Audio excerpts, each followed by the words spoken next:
Yo, how y'all doing? Welcome to Deport Entertainment, another episode.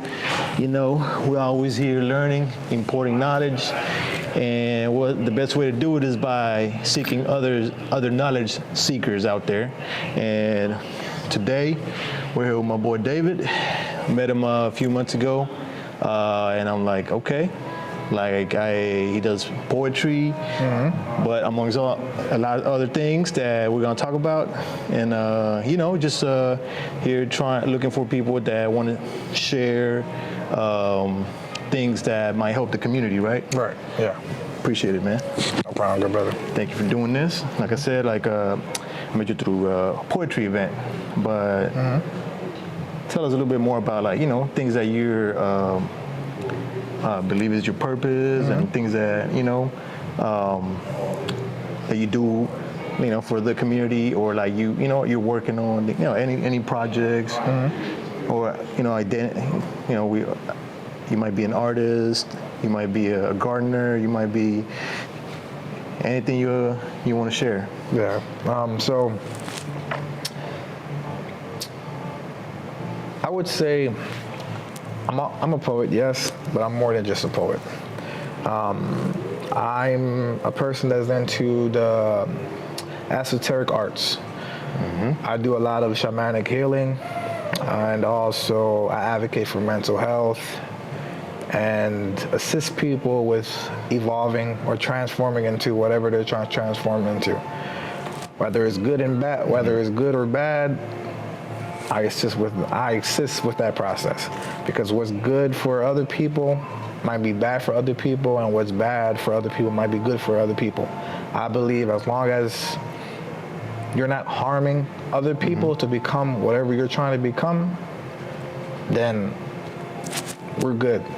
And you're also going to benefit the universe with whatever you're trying to provide to the world. Great. Also, besides the shamanic work that I do a lot of creative artwork. I like to draw on my spare time. Okay. I obviously write poetry as well. Yeah. And also the poem that you did was about black women, and I was like, I relate, about loving black women. Right. Yeah, that poem was a great poem. That was a great poem. Anyway, thank you for sharing a little bit about what you're doing out there, because we all it's more than what you see, in this world. We all trying to become the best version of ourselves, but that's we all run into, I guess, different challenges, I guess. And you are out there helping people, work through those challenges, right? Right. Esoteric ways, like you said. Yeah. What are for example, some esoteric methods that you can people can start with that are for example, what I have encountered recently was about sound healing. Okay. And mantras as well. Right. I'm still learning. But I'm applying those to my process of healing. Right. And I found them very, beneficial. Yeah. Because we don't, they say, the body basically hides the trauma, deals with the trauma. We don't know, and then we have all this, we learn about, the energy that flows through our body and things that might be blocking that energy. Yeah. So it's things that are sometimes considered pseudoscience, right? People are like, oh, that's BS. Yeah. So I mean, that's why I'm interested in interviewing you, because I was like, oh, that's pretty dope. Maybe I can learn from you. Okay. You know what I mean?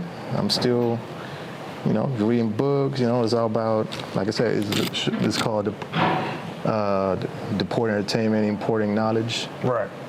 Yeah. So it's the best way to do it, interviewing people, and just other minds that are, are out there. Right. I would say for people starting off in this path, because there's multiple paths in spirituality. And when people think of spirituality, they just think of it as this one path, which is not the case. There's the esoteric path, there's the yogi path, there's the Rastafarian path, there's the magician path. There's a whole bunch of paths out there.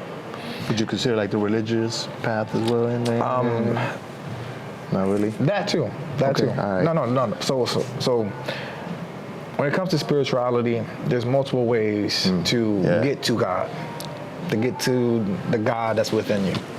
There's not one way. There's a whole bunch of ways. However, due to society corrupting things and making it seem like that there's only one way to get to God, and if you're not on that path, then you're not going to get there. That's funny you mentioned that. That was only used to cause division. Because there's a ton of spiritual systems throughout the world. That's what you see out there. You're like, this is the only way. No, our way is the only way. Right. So right. I'm glad that you pointed that out, bro. Yeah. And so wherever you at, whatever path you on, I would say, if you're going to start off on your path, the best thing to do first, before you do any type of esoteric energy work, is for you to understand your emotions. And what I mean by that is developing your mindfulness, awareness. And when it comes to mindfulness, to understand it a little bit more, to understand what mindfulness is, I feel like cognitive behavioral therapy would assist with that. When I started my journey, I started off as a yogi. Okay. I taught myself what yoga is, the essence of yoga, and I used the spiritual technologies that were provided from yoga to assist me with developing myself and also finding who I was, who I am. Yeah. Because around that time I was kind of lost and I didn't know who I was anymore due to like what the universe was doing to me at that time. Yeah. And I had to find myself, and through yoga I was able to develop mindfulness, a ton of coping mechanisms, because I didn't have any coping mechanisms. I didn't have any type of coping mechanisms because I didn't know what emotions were at that time. So I had to learn emotions, what they were, like literally go on Google, search up what anxiety is, what sadness is, because we're taught what sadness is, right, growing up. But the definition, we don't know the definition of what sadness is, or what anxiety is, or what being anxious is, or being excited, or whatever the case may be. You understand what I'm saying? Yeah, I get it. So I had to learn these things, apply mindfulness, cognitive behavioral therapy, so I could understand like what I was feeling and where it was coming from, and why it was making me feel that way. So when I put all these things together, I was able. Go. Keep going. Yeah. We're good. So I was able to put these things together and create an identity for myself without being attached to the identity. But I was able to create some type of identity for myself that was going to assist me with what was coming next. And what was coming next wasn't something that I was searching for. It's just something that the universe guided me to. Okay. So the path of yoga opened like a new path? Open up a new path. That's crazy, because I'm so if you are familiar, like if you grow up in the West, for the most part, you grow up around religions like Christianity, maybe Islam, and they tell you that like something like yoga is evil. Yeah. Recently, I decided to, I'm actually reading the book Yoga Sutra right now. Okay. It was hard to get into at first, but I decided to give it a try, and I was like, wow, and I kept going. I'm like, this is like a science, like yoga, like how they break it down. And this knowledge was like around like for a long ass time, like thousands of years. Like they were this knowledgeable people, and we tend to think these people were backwards back in the day, but they had like this insight, right? Yeah, they did. And that's what I'm learning right now. And But I started with the Bhagavad Gita. Like I went to Barnes and Noble, and I decided to pick that book. So I heard about it before, and I'm like, damn. Like, well, once I got it, I started reading it. I was mind blown. I was like, the people out here need to know about this stuff. You know, we just stop at books like the Bible, you know, the Quran, that they tell you don't look at other books, or like, you know, the truth is here. Don't look anywhere else. Right. But nah, I mean, it's like you said, it's different paths that you can take in this spiritual path, I guess, you know. And there's different scriptures that you can learn from, and maybe we'll get the whole picture by looking at the different scriptures. You know what I mean? That's what I'm starting to see. But yeah, man. So that's pretty. So you started that path at a younger age, but that's what it seems. No, I have. No, not really. I started on this path in 2020, and I'm 27. And that was what, how many years ago? 4 years ago. Okay. I was 23. 23 at that time. I'm in my 30s, so Yeah. 34. So, like, my 20s was just agnostic, not really looking deep into like anything, just like, you know, going on with life and whatever. And like the law of attraction. There's, you know, you learn about that, but No, I ain't know nothing about that. the law of attraction. I ain't know nothing about that. You ever heard of it, right? Yeah. Well, now, yeah, but at that time, I didn't. So at that time, so you see me now, people see me now as this preppy, upscale, educated person. 4 years ago, I wasn't none of this. 4 years ago, I was a regular dude from Philly, from North Philly to be exact. I was raised off of Kensington. Right. Okay. Like literally in the Somerset area of Kensington, where all the addicts are and the drug dealers and so forth. So I had that type of, I wouldn't say I was a dope boy, but I had the street mindset. Right, I understand. I was uneducated. I spoke Ebonics.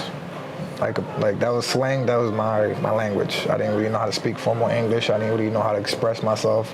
I wasn't articulate or anything like that. So all these things, this esoteric stuff that I'm into now, and like law of attraction, I didn't know nothing about those things. Those things to me at that time would have been like demonic for me. Like, oh, that's witchcraft stuff, because I was started off as a Christian. However, at a young age, I was woke already, in a sense. Like, I didn't feel attached to it. I thought it was... It's hard, man. It was like a lot, for me, it felt like there was a lot of colonizer influence. Because you gotta like make sense logically too. You know, you gotta like, you know, different aspects too. So I mean, I relate to that. I tried to, you know, like to give your life to Jesus and all this, but I'm like, all right, but now what? Like, you know what I mean? Right. Yeah. Anyway, but yeah, continue. Yeah. And then after that, I became agnostic. I was agnostic like at the age of 14. Okay. And then I became Muslim. I was a devout Muslim. I was on my path to becoming an imam. That's funny, because I did that recently too. Yeah. And then I took a step back because I went to a few masjids, and my experience, actually my issue was with like how other Muslims were like making me feel guilty, but then I was looking at what the Quran says, and it was like in the prayers, like the most merciful, the all forgiving. Like, why should I feel guilty if He's the most merciful, the most guilty for not praying the right way, or like for not dressing the right way and things like that? So I was like, and I was looking at the teachings of Jesus, and He's all forgiving. Like He's like when He forgave they brought the woman, like she's the like prostitute. Exactly, you know that story. And He's like, if you're free of sin, throw the first stone. And I'm like, wow, okay. So this kind of goes against like, well, I don't know. It's just like, you put it all together. You're like, okay, let me take a step back from religion. You know what I mean? But yeah. Yeah. So I was Muslim, devout Muslim. I gave I stripped away my whole identity, so I could become Muslim, because I was seeking for God. But through Islam, like me being who I am, we did a ton of research, and I was doing research so I could become an imam. And upon my research, I found that there was a lot of for me at least, there was a lot of double standards, a lot of contradictions and stuff like that. And I was always told by the Muslim people in my community who were very educated, and the imams that I knew, hey, like, you got to know Arabic to really know Arabic. Mind you, I was learning Arabic. I still know how to read the Quran. I know how to recite the Quran, and still, I still know my Arabic. I was teaching myself Arabic, whatever the case may be, and they were always telling me, hey, listen, you need like a scholar with you, blah, blah, blah, whatever the case may be. Yeah. And I'm like, well, if that's the case, why does it says in the Quran that Allah has created the Quran in Arabic so it may be easy? He created it easy for the people. You understand what I'm saying? This is in the Quran. And I'm like, so this is the verse that I always use. And this is the verse that drove me to be like, okay, I don't need no imam. Why are you the imam telling me that I need a scholar to teach me this when Allah is telling me that this book is easy. He made this book easy for you to understand. Yeah. You understand what I'm saying? And you're telling me that no, it's not the easy book to understand. That's what I'm saying. So through all that, I was like, hey man, this is not it. So I left. And you just stopped, or you just like slowly drifted away, or? Nah, man. I'll be honest with you, so let me tell you the story, right? So I was already on the edge of leaving. I was married at the time. I was married. I got married through Islam. My wife at the time. Bro, I got married at 19 while I was in high school. That's how dedicated I was. Yeah, no, definitely. You made it further than I have, because I started the path, but then I took a step back, because I was like, I'm always like questioning things, finding details. You're like, wait a minute. So yeah. So I dropped cold turkey. So me, I'm the type of person where if I don't have facts, I'm not going to give you any advice or any wisdom. Like, I need hardcore facts before I give you any advice or my opinion on something. So in Islam, as Muslims, we are taught that we need facts before saying anything or before doing anything that Allah is asking us to do. Like, for example, you come to me. Keep going. Okay. So, like, for example, if you come up to me, yes, that's a lot better. So, like, when you come up, let's say, for example, when you come up to me and you be like, hey, David, you need your pants to be rolled up. Let's say you tell me that, right? Yeah. This is an Islamic thing where not all Muslims, but certain Muslims, they believe that you have to have your pants above your ankles. Yeah. Right? So let's say you come up to me and tell me that. My duty as a Muslim is to be like, okay, provide me with the evidence. You provide me with the evidence, then I go check for myself. Once I declare that this is from Allah, this is from from God and from the Prophet, then I gotta change. I got no choice but, okay, that day, okay, I'm gonna cut my pants, I'm gonna roll it up that day and go about my business. So that's how I moved. So once I realized that, hey, like this is not it. This was like 2 weeks into Ramadan. I was fasting. 2 weeks into Ramadan, I was doing my research. My wife at the time was doing her research too. And one day, this was like during our afternoon prayer, which was Asr. Her and I pulled her into the room. I said, hey, baby, I gotta talk to you. We had a discussion about how we felt. That day, we left Islam. And I broke my fast with some Krispy Kreme donuts. I ain't looked back since. I didn't look back since. Wow. Yeah. Because, he's all forgiving, most merciful, so. Yeah. So according to the Quran, like, so there's a lot of people who, so according to Allah, like me, I love Islam. I still love it. That's what I say, bro. I say that you can't really criticize Islam, but you can criticize like Muslim countries. For example, like the laws that they pass to like go after homosexuals and and women. Yeah, that's not Islam. That's like they use Islam to pass this law. But then if you look at the teachings of Jesus, you're not supposed to condemn anyone, because that's kind of like you're doing God's work, and that's blasphemy. So I mean, that's how I started like backing away, because like, wait, these countries are like using Islam to pass these laws, and you're not supposed to, in a way, do that, because Anyway. Yeah. Well, on that topic, I can't really say much on it. I can't really say. I can't. I'm just. Yeah. No. Share. Anyway. But okay. So after like you left, what continued after that? Like, you know. Oh, after I left, man, I lost myself. I didn't know who I was. Remember, I gave my identity away from that. It's like once I left that, I didn't know who I was. I became like. You know, that was my fear as I was going more. I was like, who am I? Like, I'm becoming by like anyone else. When in this earth, you're supposed to kind of like. There's a lot of things that I was just like, I'm not. Like at first, what made me go into Islam was the oneness, like the belief that a man can be God. You know. So that's where it led to. I started reading it, and I was like, wow, you know, like I'm already Muslim. You know, the book is powerful. I'm telling you, the book is a powerful book. It's definitely a book that I use. So it's definitely a book that I use for my esoteric work when it comes to like cleansing people. You know, so.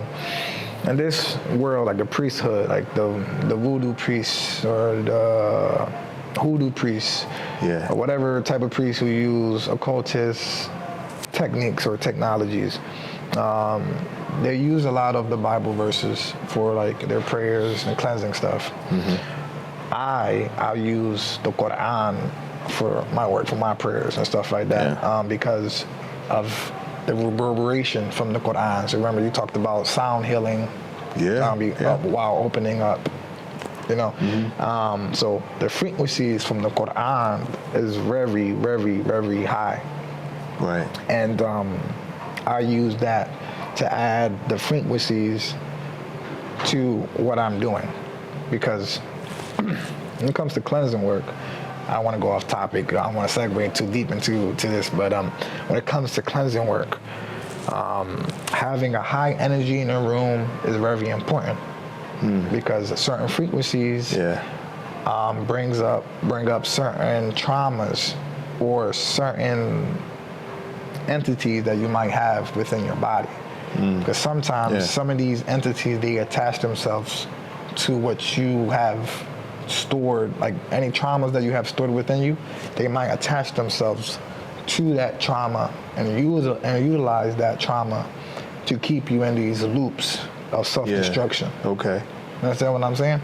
Because sometimes you could have this stagnant energy within you, stagnant energy within you, that's causing you to be stuck in this loop of self-harm.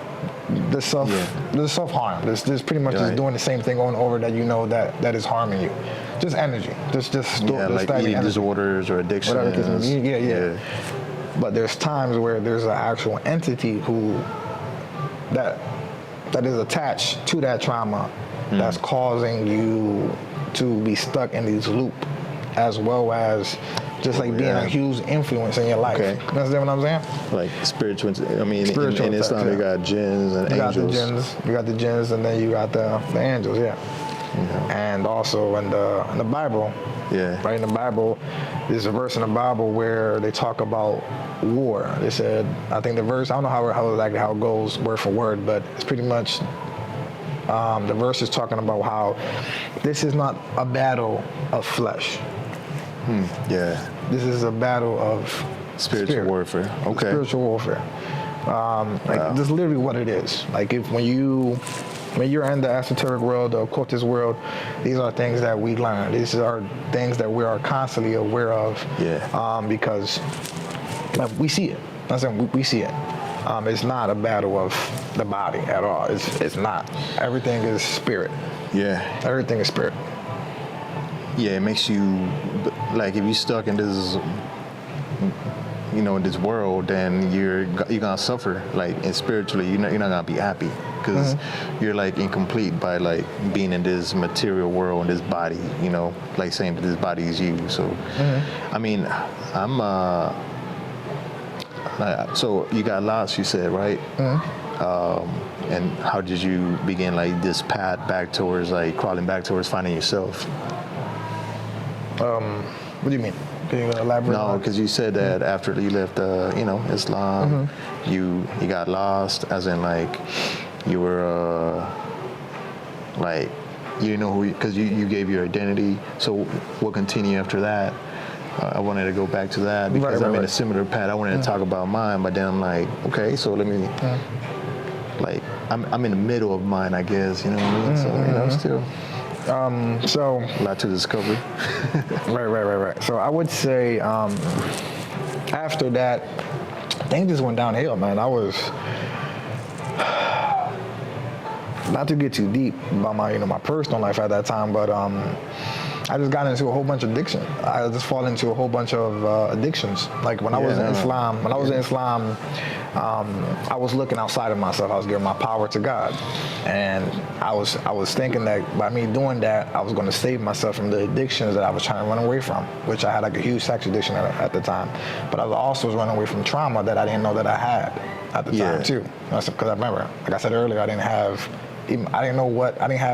emotional intelligence to know that I had anxiety, that I had depression, that I was anxious or had a whole bunch of, emotional problems. I didn't know those things, but I knew there was a problem with me. I just didn't know what it was. And I was running away from stuff, but I didn't know that I was running away from stuff. Understand what I'm saying? Yeah. So after leaving Islam is what helped me a little bit with suppressing those things. It suppressed a lot of things. However, after I left that, it was like, I'm free. I don't believe in God. I'm not afraid. I'm not afraid to go into hell because I know I'm not going to go to hell. So it was like, that was like a door opening for like spirits to come in and, hey, listen, what we going to do? What we going to do with this dude? And I fell in my addictions. It wasn't like no crazy stuff. It was like, I had sex addiction. I almost became a fucking alcoholic, excuse my language. I almost became an alcoholic. For me, I feel like I was. Yeah. But it's only because I'm hard on myself. I wasn't really that wasn't like my life. You know what I'm saying? It wasn't destroying me, but it was something that I would go to suppress what I was feeling. Things just went downhill, and it got to the point where I was like, damn, I'm about to lose it got to the point where I was gonna lose my wife. That's when I was like, I need to change. I need to change. Like my marriage is going downhill, and I really love my wife. And the universe, God, I tell this story all the time. It was God. I lied to you. It was God. God put me. Let me reset it right quick. Okay. This is like a 2-minute. All right. Go ahead. Okay. So God put me in a position to where the guy was like, you either going to be forced to change or we're going to take you out from this world. Take you out? Meaning I was going to kill myself. So the year 2020, I had a dream on January 1st, New Year's. I had a dream that I died in my dream. And then inside that dream, I was telling myself while I was dying, I haven't done what I needed to do yet in this world. I don't want to die. I don't want to die. I was crying in the dream. I said, I got to take her. I also have a child. I said, I got to do what I have to do for my son too. And I was crying to the person. I was crying to a person that was in my dream. And when I died in that dream, I felt like I died in real life. And I woke up crying. I've died in my dreams multiple times, but I've never felt that shit like the way I felt it, like the pain that came with that. I woke up crying. Never woke up crying from a dream in my life. Then after that, that's when my life changed. It was like I started to feel my emotions. I was feeling anxiety. I was feeling all these things. And like the universe was just unveiling so much trauma that I had, and I didn't know what the hell was going on with me. And it got to the point where I was like, yo, like, I gotta get out of this, and I don't know how to get out of it. And like I was having like 10 to 20 anxiety attacks a day. I lied to you not. My nerves were so shocked. It was so shocked that every time I would get an anxiety attack, it felt like I was getting shocked by like a stun gun or one of those electric guns. You know what I'm talking about? That's what it felt like. And I had to go on this journey. I had to figure out like what was going on. So they make you like think that maybe I should go back to Islam or something? Nah. Gotcha. You were done. Nah. Word. Not at all. Because removing it, and then it opened the floodgates to like you say like all these addictions. Yeah. Nah, so not like at maybe all. you'd be like, wow, maybe I was better off with this. But yeah. I knew, like when I started to feel all those things. Because you left because you did your research. Right. You know. So it was for me to go back. That would be ignorant for me. Not even ignorant. That'd be going against my own stuff. You know what I'm saying? Yeah. So Gotcha. I had to go on this journey to figure out like what can I do, like about all these things. Anxiety. I did my research on anxiety, how to overcome it, and all these things. And I came across plant medicine. I came across ayahuasca, shrooms. I did research on all those things, and the one that stuck out to me was ayahuasca. So I decided to go to Brazil. I went to Brazil for a yoga retreat that ended with an ayahuasca ceremony. Did ayahuasca, found out that I was a shaman. Like I was a shaman, and I was a shamanic warrior in my past lives. I already knew I had certain abilities, and whatever the case may be, I always used them, but I didn't really think that, this was me, like, you know what I'm saying? Right. So I guess that was the reason why all these things were happening to me, which the shamans were telling me. During the ayahuasca ceremony, I actually got mounted by a spirit. So in my culture, people like me, like the Caribbean culture, or the people who do occultist work or esoteric work, people like me, we're called monteros.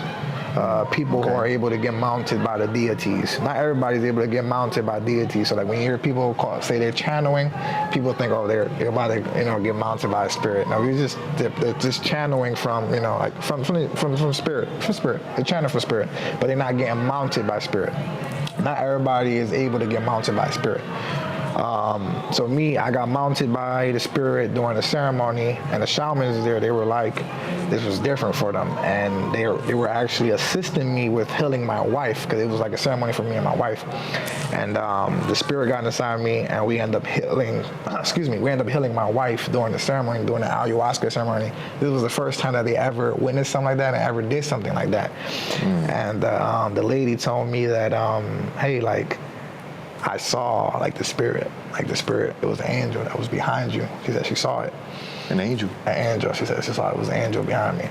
So for us, like for me, I don't think of angels like the Bible angels. I know that angels are just, it's like beings or a certain type of being within the spiritual world. You know what I'm saying? Like us, you got like Hispanics, you got Dominicans, Puerto Ricans. We just part of the same thing, but different being in a sense. You know what I'm saying? So she saw that, whatever the case may be, and then I felt like, this is me. Like this is what I'm supposed to be doing. And then things actually got worse after that, though. I'm not gonna lie to you. Things got worse. That's because what they say, right? More stuff starts to open up. I start to open up more doors of trauma, and in that process of that happening to me, like I did ayahuasca again. And during that ceremony, Mother Ayahuasca, the spirit of the plant medicine, which is a feminine energy, which I love her so much because she's actually been calling me again to go back to take it again. She took away my identity completely. Like she took who I was, who I thought I was during that second ceremony, and she took it away completely. I remember the vision. So in the vision, I was in trance, right? So she was uploading my body, right? It was like a POV of a camera. So pretty much uploading your body. Yeah. So in the vision, right? It was like POV. Yeah. It was like a camera. I was looking into the camera, and she was showing me and she was going around like my body, like going, but she was going upwards. Yeah. And my body was like uploading, right? I had this Puerto Rican jersey. I had a Puerto Rico tattoo. Mind you, bro, you will never catch me wearing no Puerto Rican jersey. No Puerto Rican jersey. I'm not gonna lie to you. Like, I love Puerto Rico. I love my culture. I love my ancestry. But you will never catch me wearing that. No, That's what y'all do now. You will just never catch me wearing that. I was like, this is something. You gotta have the rear view flag. You know what I mean? Yeah, I was like, that was something like hick. So like in our culture, we call that like the hick people do that. The hick, like people who like down, like yo, Puerto Rico is my life, it's my thing. You know what I'm saying? But that's not something I would do. So I'm seeing myself and I'm looking at this. I'm like, who the hell is this guy? I'm like, who is this guy? Like, what's she showing me? Like, that's not me. Like, I would never wear something like that. She was showing you Puerto Rican? Yeah. She was showing everything that I was carrying in me. Okay, what you were carrying. I thought I was. I'm saying, but I was thug. I had this tattoo. I had the jersey on, and I think I had a chain on it and stuff like that. Yeah. And then she stopped at my head. I didn't have no head. And I'm looking, and I'm questioning myself in the vision. I'm like, who am I? I'm like, who is this? And then I asked myself, I said, who am I? I said, then it hit me. I had the epiphany. I didn't know who the fuck I was. Right. It hit me. And when that shit hit me, though, I started crying. She took me out the vision, and I started crying like hell. Like, I was bawling my tears out. And then from that day, I didn't know who I didn't know who I was completely. Like, she took away my whole identity. And then I had to build another one. Wow. I mean, it's long. The story's long, but I'm gonna end it right there. But I had to build another one.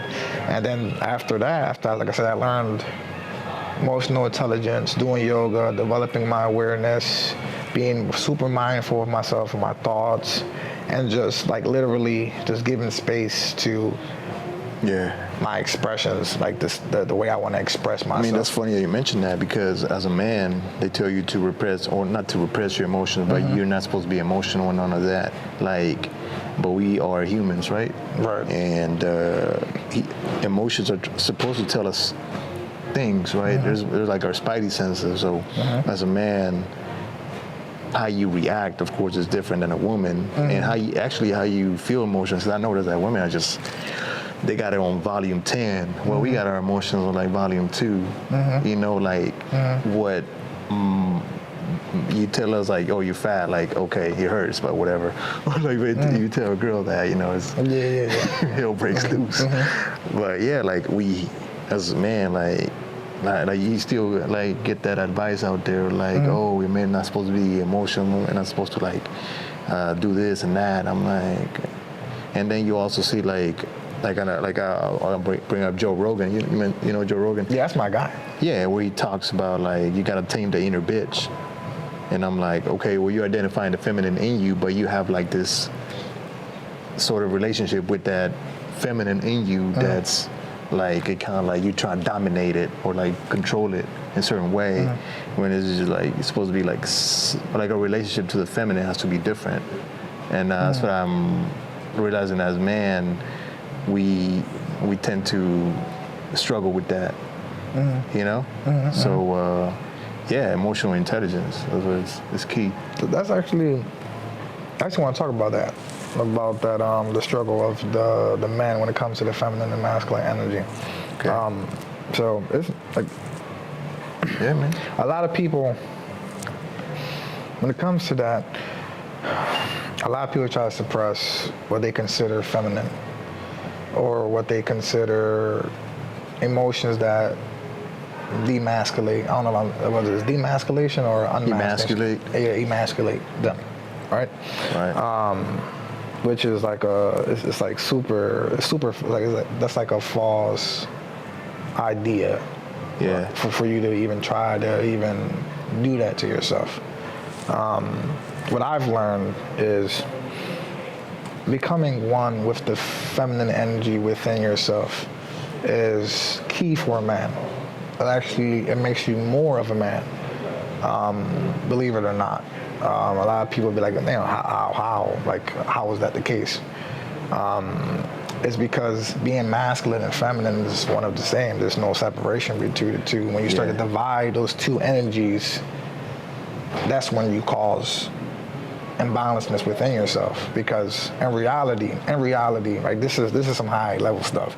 I'm not gonna get too deep into it, but in reality, everything is feminine. In reality, and the reality from the base, everything is feminine. Yeah. Back in our ancient days, we didn't have these terminologies of feminine and masculine. We didn't use those terminologies. My understanding is that the masculine, from from yoga and from my understanding is the masculine has to do with consciousness and the feminine has to do with the power behind. Feminine deals with consciousness. Masculine deals with the physical.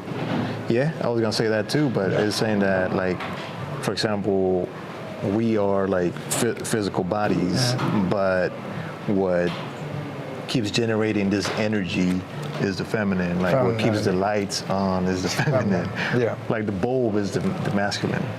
For the most, you can say that, right? Yeah, you could kind of, in a way, you could say that, in a way. Basically, like the most important thing is the feminine, because, and from my reading, like we can talk about Kundalini energy, which is considered demonic on some, except Christianity and all that, but Kundalini energy, supposedly the women are more in tune with the Kundalini energy than man. Man has to be awakened, and women is already kind of like more awakened than women, from what I've read. Women naturally are more in tune with spirit. Naturally, they're in tune more with spirit because, like I said, everything in its essence is feminine. In order for you to access the spiritual realm, you have to access your feminine energy. And within the spiritual realm is all feminine energy.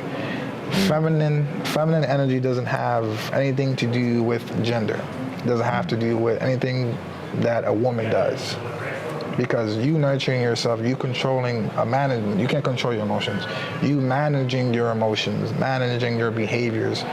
These are feminine energies that are being used in order for you to manage these things, because you're nurturing yourself. Like you and I right now having this conversation right now, there's feminine energy, there's a lot of feminine energy that's being involved, because right now there's a type of intimacy that's going on right here in order for us to share what we're sharing. We're putting aside our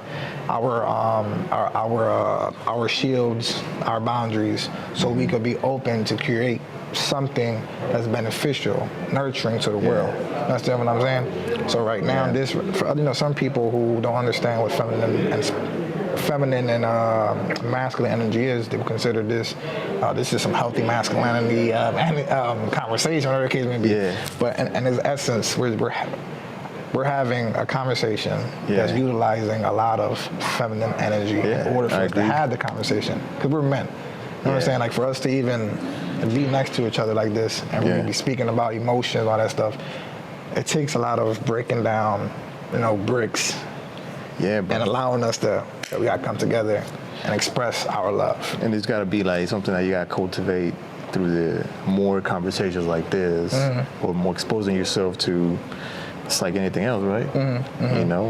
So whatever you train yourself to do, like you got the physical, but also like what you train yourself to do emotionally and mentally and spiritually, right? Like, I mean, and like you said, the spiritual is the feminine.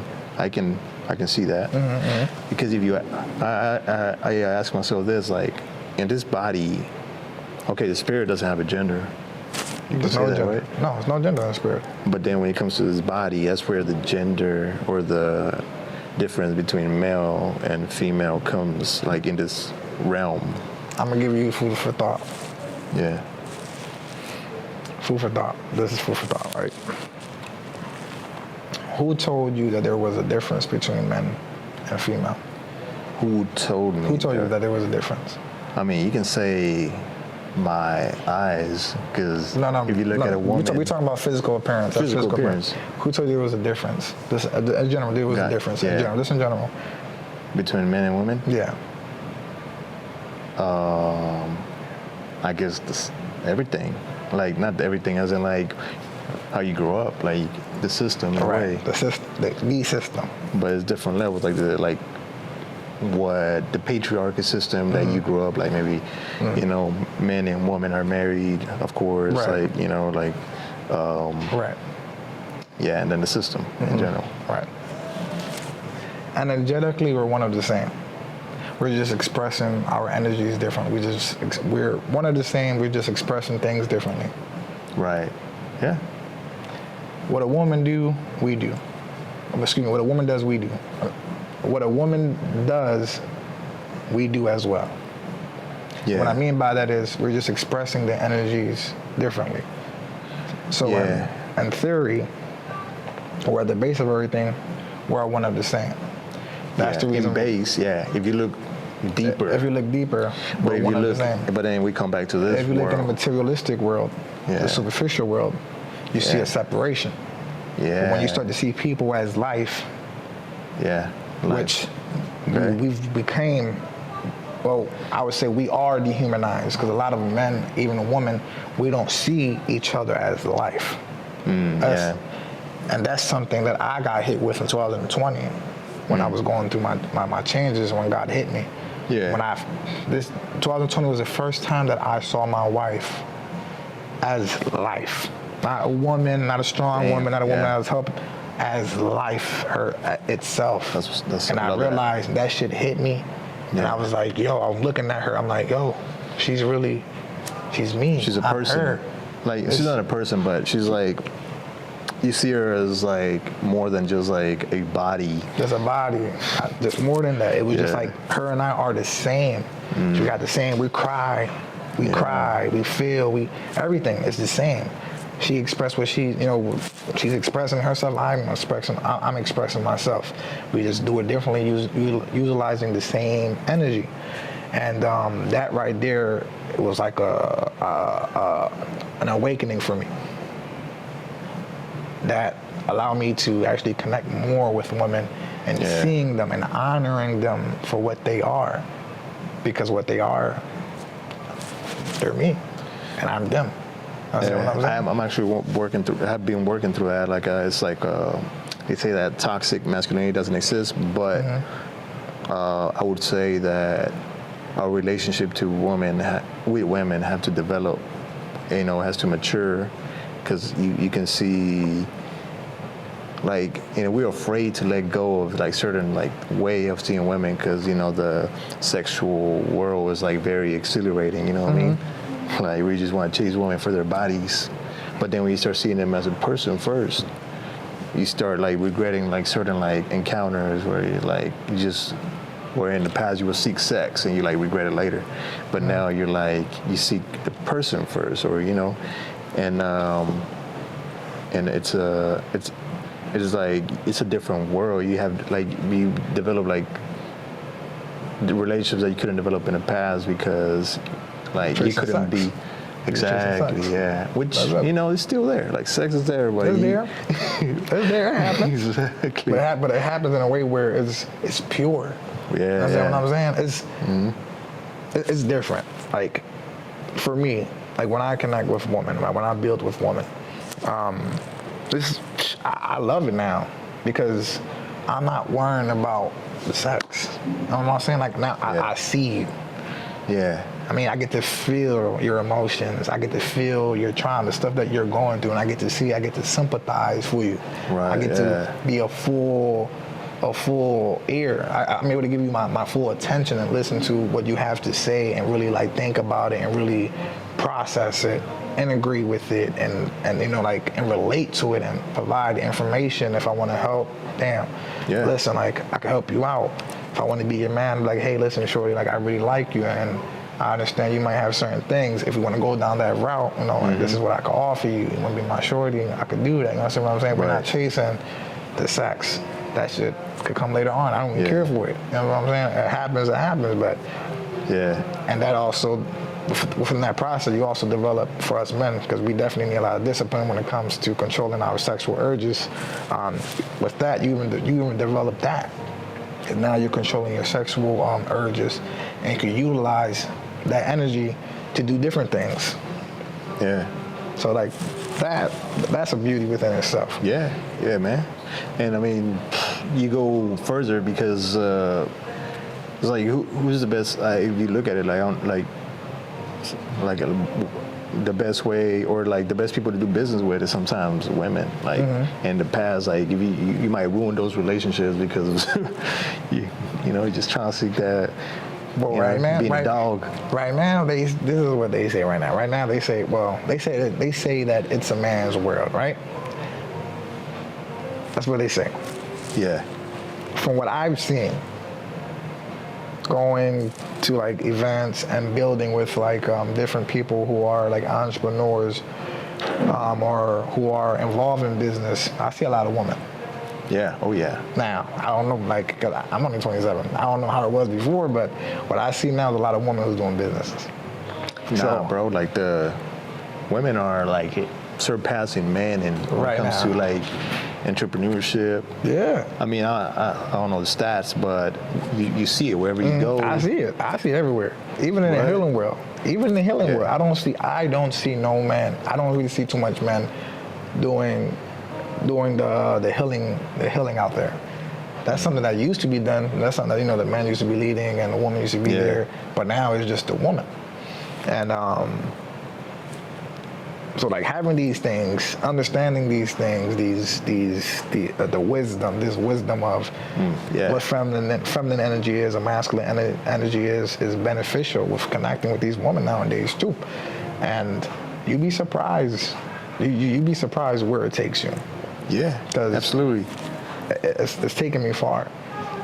And I joke around. I say like, as a man, like you get married and like you completely stop talking to women because you have one shawty. But like I recommend like if you like what I've noticed like the way you can build like a relationship with women even if you're married is by having your own business. You know, because. Oh no, this is off topic. No. I mean, but it's just like, nah, man. I talked about this with women. Like you get to learn more about yourself by befriending women or seeking women as people, and like you're surrounded by women. Of course, you gotta learn from them. Right. Instead of just like you see a lot of people just like can approach a woman because they're only thinking sex, you know, and then if they get rejected, they're like, whatever, fuck you. Right. Instead of like, even if you get rejected, you're like, you got to be able to take that and be able to stand there and be like, all right, like we rejected, all right, let's move, like, or of course you like improve, you learn from everything, right? Rejection is just direction, or like what do they call it? I don't know the saying. I don't know it. I don't know the saying. Got you. With you. But no. Yeah, man. All right. So I was gonna ask you about like, since you're a spiritual person, you believe in God. Like to you, like what is your relationship to like God, or how has that changed? My relationship with God? Yeah, or how do you see God, or how do you explain God to people that... I can't really explain God to people. You can't, right? You can't really, like... All I can say is that I don't believe in God. I know that God exists. Damn. I think Carl Jung said that. I saw a video. I don't believe in God. I know that God exists now. Before I believed in God, which left the possibility of him not being real. Now I know that God exists. And I know that God... He doesn't really care about what you do. He really doesn't care about what you do. He cares about what you want to do for yourself and how you're going to benefit the world. Yeah. That's just my opinion. But when it comes to knowing God, like my relationship with God, it's intimate. Like I talk to God how I talk to anybody else. I get mad at him, I curse him the fuck out. I do. I curse him out, and they come back to me. That's the difference. Like I don't know about other people, but I actually hear God. Like I would say, people who know me, I call myself a prophet, because I would say like my prophets, the prophets in the Bible, the Quran. I'll say that they are my brothers. Like Buddha right here, this is my guy. I love Buddha. I work with Buddha a lot. Like I work with Buddha in this world.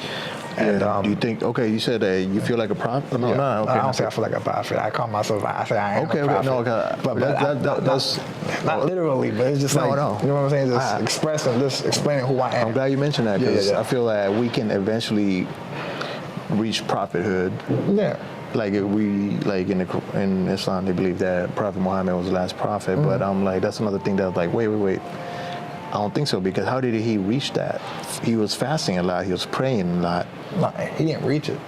It came upon him. But he comes with prayer and fasting as well. Like, look at Jesus. He did that. Like Moses as well. Moses. He was fasting. You know, he was in the desert, like without eating. Like when you fast, when you sacrifice. Sometimes I think there's a story on in yoga or in the Hinduism where like there's a man that got chased by a tiger into like a tree, up the tree, and the tiger was waiting for him, so he couldn't eat or do anything. But he didn't. He was like throwing some of the leaves on try to scare the tiger away. Yeah. And there was like a Shiva, I think like a stone there. So he was kind of like worshiping Shiva without even noticing. And then That's what they guess call what it, happened? The linga. No, so they call it boon. It's like you get granted a boon for like reaching like for all the sacrifice that you've done, like praying and all that, fasting. Like you're able to reach some certain level where like you're granted like a wish or like, you know. So I feel like we just don't nowadays it's hard for us. We eat all the time. So how are we gonna get this revelations that prophets used to get back in the day? That's why I believe the term the last prophet comes, because it's hard, like today, in today's age, how we eat, how we are always distracted, we're not focused, we're not praying and fasting, that we're not able to reach that high level of where we get that revelation that comes to us. And then, I mean, we can still get revelations, but as the higher you apply yourself, then the more is revealed to you. I'll be honest with you. God's talking to us every day. Yeah, okay. I'll be honest with you. But we don't listen. We're just not listening. Right. Once you develop your ability to listen, you start to hear his voice. I promise you. I tell people this all the time. God talks to all of us every day. We're just too attached to our thoughts. Yeah. We're too identified with our thoughts. We got like 20 more minutes. Okay. Yeah. We're just too identified with our thoughts. Yeah. That's why mindfulness, that's why first thing I said, for anybody who's coming into the spiritual path, learn your emotions, learn mindfulness. Yeah, that's a good advice, bro. And cognitive behavioral therapy. Yeah. And I forgot to mention, learn how to detach yourself from your thoughts, from these identities that you have created for yourself. Suffering from a lot nowadays. Because the thing is, these identities are blocking you from hearing what God is going to deliver to you. Because remember, God is nothing. God is not identified with anything.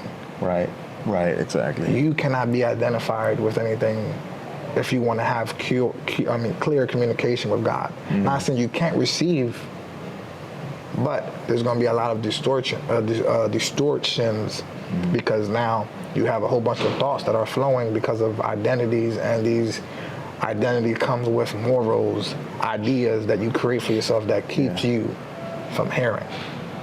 Yeah. Once you start strip those things away, now your frequency gets higher. You know what I'm saying? Then you start catching the word. But that's a struggle, bro. Like it's like between letting go of those like labels and then like, especially in this world, like who are you? Like you even ask yourself, who are you? Like, but at the same time, you don't want to label yourself. But it's like spiritual path kind of like you remove those labels, but then you got to come back into this world. And the beauty is that you can create your own identity. You can be whoever the fuck you want. Literally, you can. Yeah. Literally, you can. Yeah, that's true. And that's beauty, but it's hard. Like you said, like you realize that you're a shaman. It's like everyone's trying to discover, like, kind of like they have like their ultimate purpose, you know?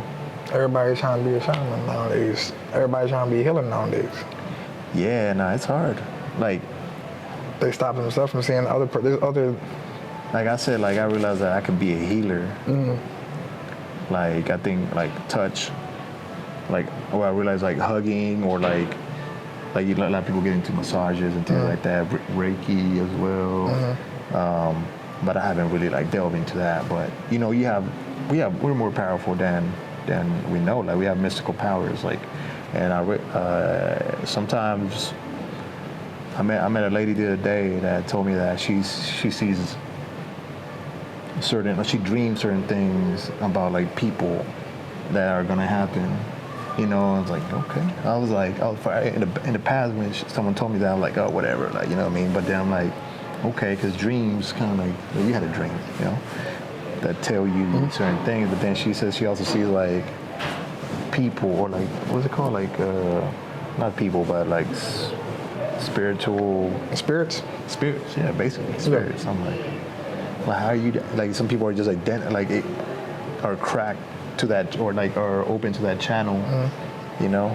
I'm like, damn, like we're and those women, maybe women are more able to do that. Like they get like demonized, or they get like back in the day they used to be the witches, you know, like that get thrown into the lake. So yeah, that's why I was like, so some people don't want to. We stop identifying ourselves with those mystical abilities that we have, you know. And all those stuff is stripped away. We stripped away our own power, so we could become something that was given to us by people who stripped us from who we are. Yeah. Because there were systems in place that that was used to identify us, the people who were coming into this vessel. Based off of what I know, our parents never gave us our names. The shaman gave us our name.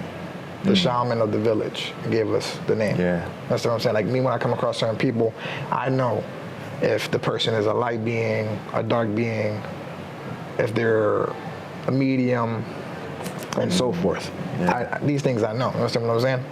And I'm pretty sure the people who created this system that we live in now, they know these things.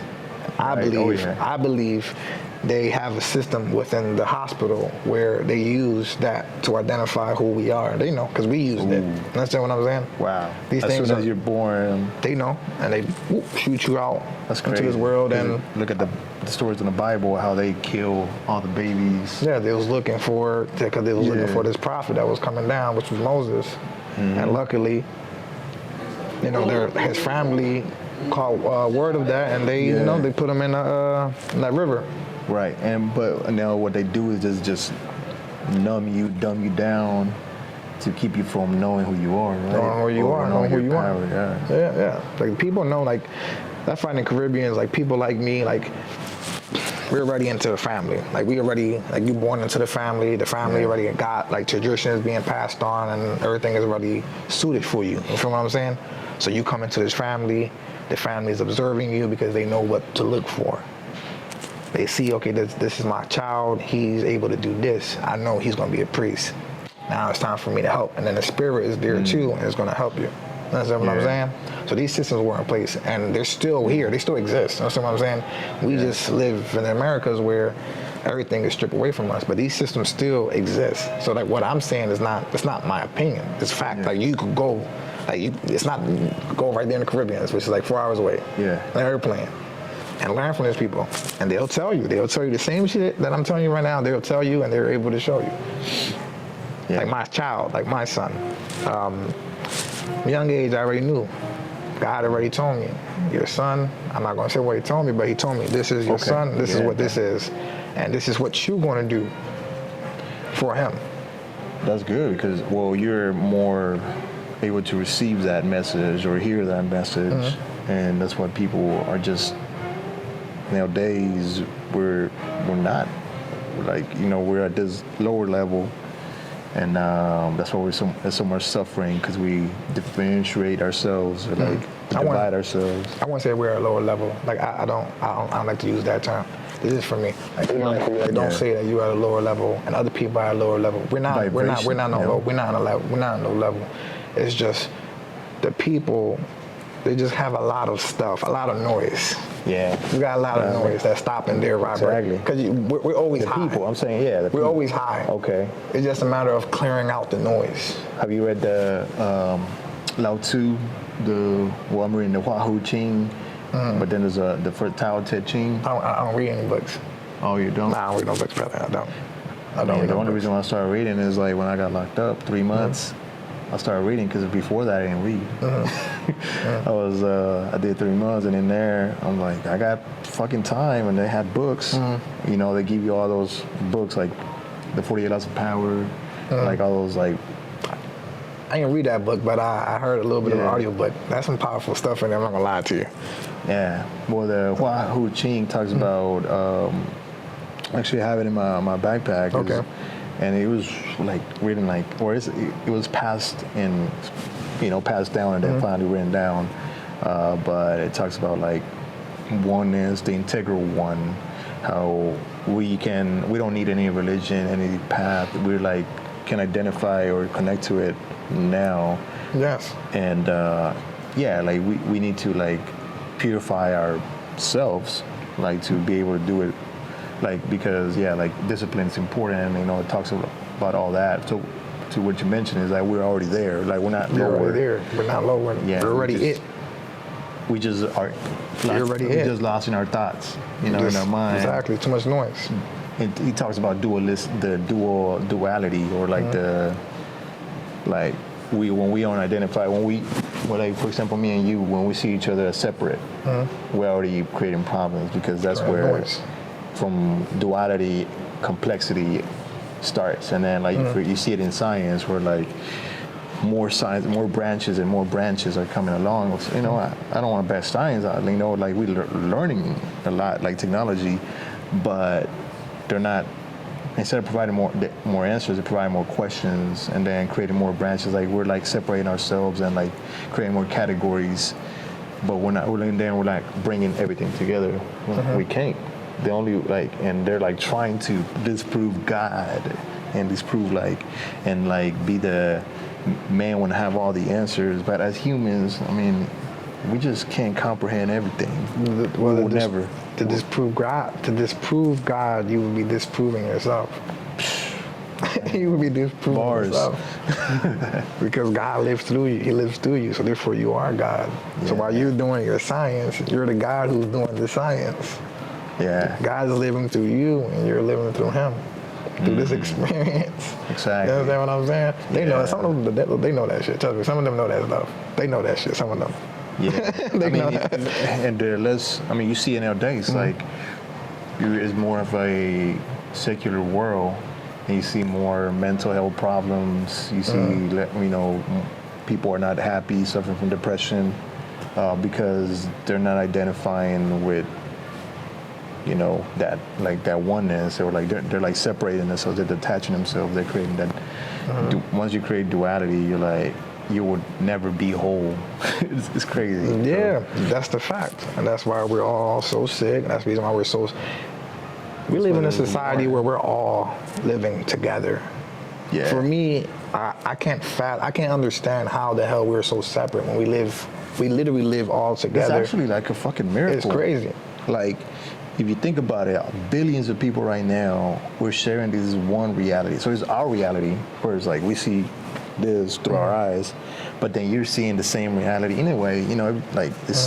It's hard to comprehend how, we're sharing this time.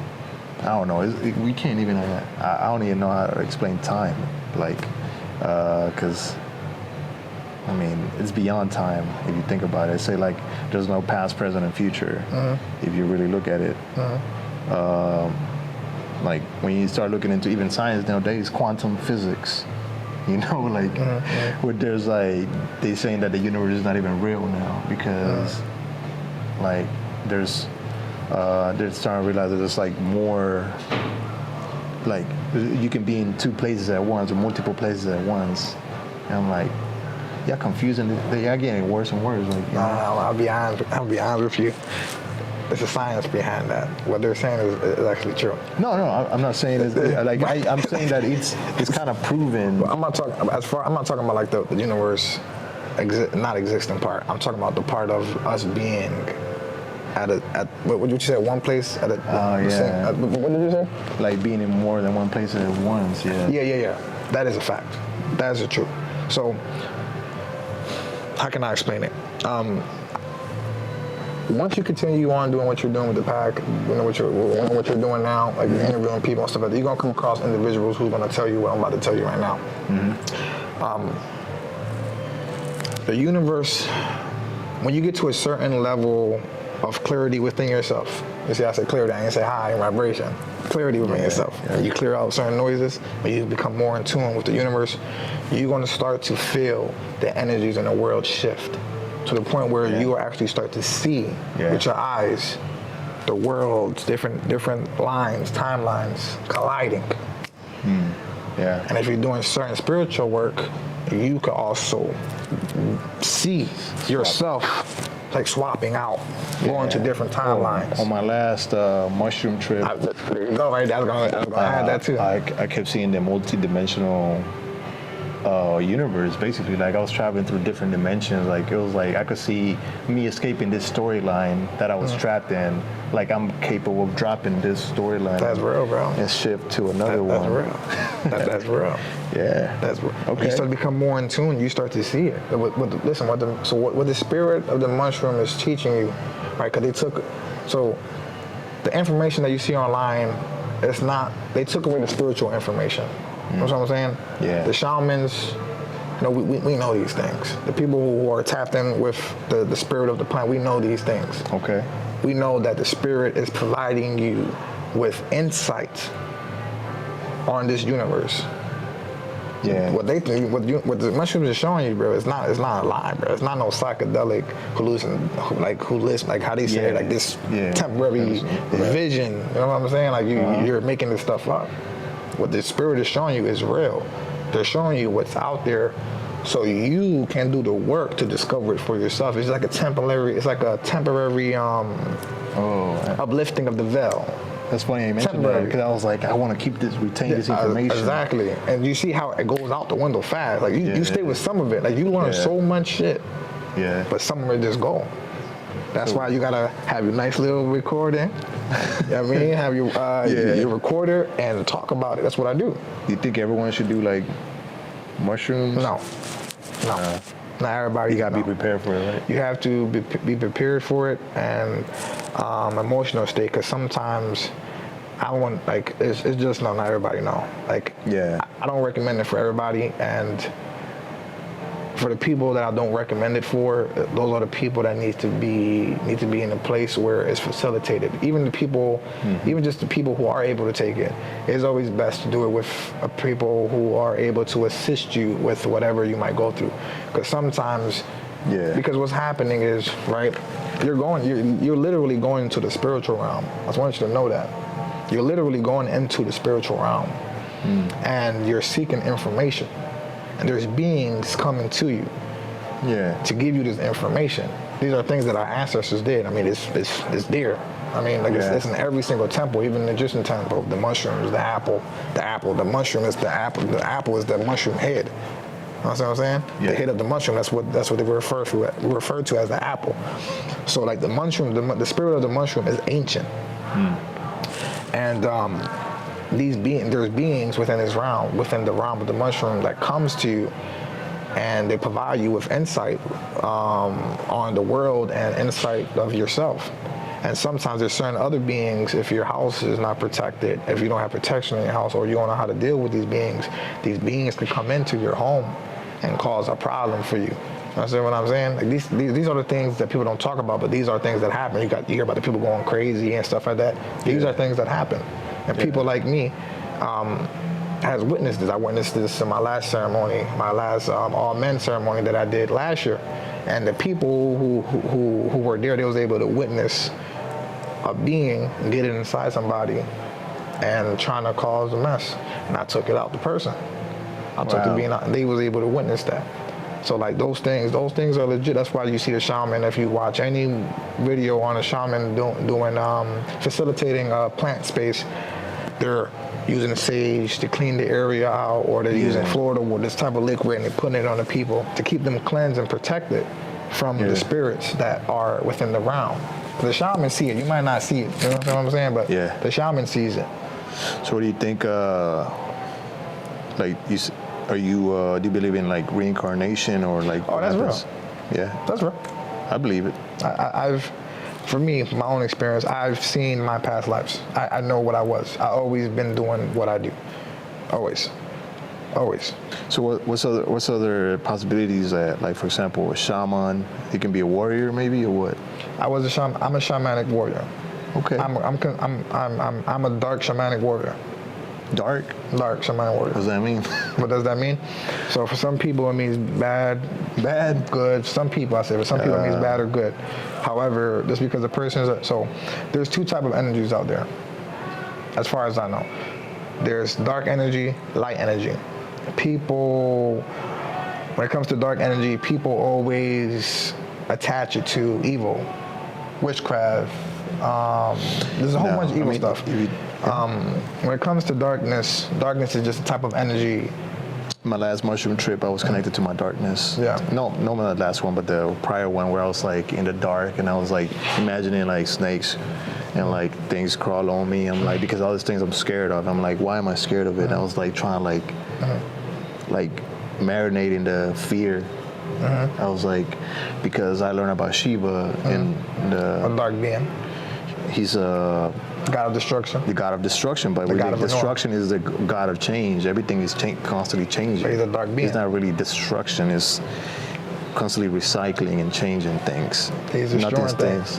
Huh? He's destroying things. Yeah, destroying. Like humans. He's a dark god. Like a tree dies and then like rots and then goes into the ground. That's destruction. Right. But it's not the end. Right. Yeah. Right. So it's not bad. He's not bad at all. He's not bad. Exactly. He's not bad at all. Part of the. He's a part of what the universe provides. Okay. Yeah. Me as a dark being, as a shaman, if you look at what a shaman is.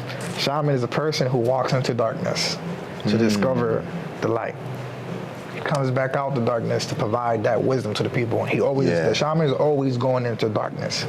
Wow. The shaman is never not in darkness, if that makes sense. If I said that right. He's always in darkness. Okay.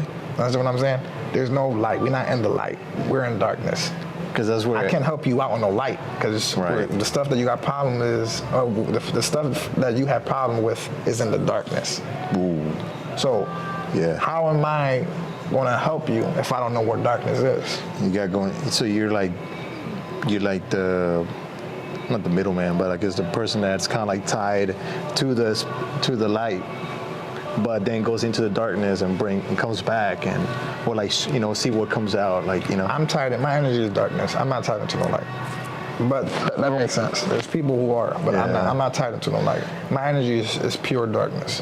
What I pull why my work is so effective is because I understand what darkness is. Okay. Darkness is ancient. Darkness birthed light. Talking about God in the Bible, everything began in darkness. And then within that darkness was what? Was light. Dark light is an illusion. This is created by light. Mm-hmm. The only reason why we're able to see this right here is because of the what? Because of the light. Yeah, you gotta sustain it, but then if it fades, goes away, what's there? Darkness. Dark. And nothing. Why are we afraid of that? Why are we afraid of it? Within it all, there's within darkness, that's where all the wisdom is. When you go inside yourself, where you going into? You're not going into no light. Do you see light inside yourself? When you close your eyes, you're going into darkness. Right. When you go into the spiritual realm, when you're going into all those cosmic lights that are super dim. Well, how do you connect? What about like fear, like those dark emotions? You connect fear, you can connect all these things to darkness. No, people, okay. I'm saying people. Yeah, true. Darkness, going into the darkness is how you learn how to overcome your fear. What about evil? Evil and what was the other word I said? Fear. Evil and fear. Evil, light does evil. That's true. Yeah, and too much light can cause.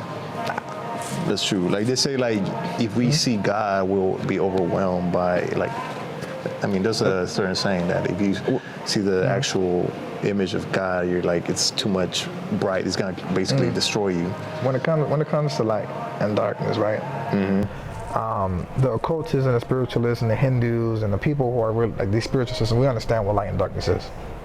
We know we need both of them. The new spiritual world now, the new system, spiritual system, try to separate the two. Understand what I'm saying? They're creating duality They again. can't duality, not knowing that you need that darkness. It's like the yin and yang. That's what I'm saying. Because when you're a light being, you got to learn what darkness is. And when you're a dark being, you got to learn what light is. Understand what I'm saying? Yeah. The darkness assists with attaining wisdom. It's ancient. You cannot take away from dark. You cannot push away darkness and think you're about to live life happy. I mean, if you think about it, what grows in the darkness? Mushrooms, right? Mushrooms grows in darkness. Fungus. Fungus, yeah. And that's where we talk about like the thing that takes you to the spiritual realm. You know, it's crazy. But wow. It's ancient, but it's a type of energy. So when it comes, well, I ask you because like we gotta constantly deal with this, right? With the fear of darkness, because that's what I learned like on my trip as well. Like there's fear, but then there's like an ability to overcome fear, and it's like through action and courage and all these things that like where like you like we shouldn't be fear shouldn't stop us. And then like that's what I was learning, like how to like because fear is the quantum world where anything is possible. And what is scary is that anything can happen, bad or good. That's what we are afraid of. But in this infinite possibilities, we through action we create. We are able to form that infinite possibilities into an actual thing. So that's what I realized, is that we just afraid that we're just afraid of like what can bring, like, you know, like some we just possibilities, uncertainty. So that's great, bro. Dark. Learning you got to have a certain mastery of yourself. Because within darkness, there's no judgment. There's no judgment. I can't be a judgmental person if I'm trying to master darkness. When you try to master yourself, you're mastering yourself within darkness. When you're changing yourself within darkness. And you can't judge yourself in that process, because all you do is hinder that process. Because you have to, in that process of changing yourself, you're letting go of old things and you're allowing new things to come in. And these new things aren't things that you're creating, technically. These are new things that are being created by you letting go of the old and allowing your mind to absorb